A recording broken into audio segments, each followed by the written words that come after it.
ಗೆಳೆಯನ ಮನೆಗೆ ಜಾತ್ರೆಗೆ ಬಂದವರು ಕೆರೆಯಲ್ಲಿ ಈಜಾಡಲು ಹೋಗಿ ನೀರಿನಲ್ಲಿ ಮುಳುಗಿ ಸಾವನ್ನಪ್ಪಿರುವ ಘಟನೆ ಚಿಕ್ಕಬಳ್ಳಾಪುರದ ರಾಮಸಮುದ್ರ ಕೆರೆಯಲ್ಲಿ ನಡೆದಿದೆ.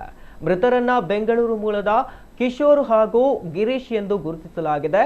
8 ಮಂದಿ ಸ್ನೇಹಿತರು 2 ಕಾರುಗಳಲ್ಲಿ ಸ್ನೇಹಿತನ ಮನೆಗೆ ಜಾತ್ರೆಗೆ ಬಂದಿದ್ರು. ಈ ವೇಳೆ ಈಜಾಡಲು ತೆರಳಿದ್ದ ಸಂದರ್ಭ ಈ ದುರಂತ ಸಂಭವಿಸಿದೆ. ಇನ್ನು ಇಬ್ಬರ ಮೃತದೇಹವನ್ನ ಶವಾಗಾರಕ್ಕೆ ರವಾನೆ ಮಾಡಲಾಗಿದ್ದು, ಘಟನಾ ಸ್ಥಳಕ್ಕೆ ಭೇಟಿ ಕೊಟ್ಟ ಪೊಲೀಸರು ಪರಿಶೀಲನೆಯನ್ನ ನಡೆಸಿದ್ದಾರೆ.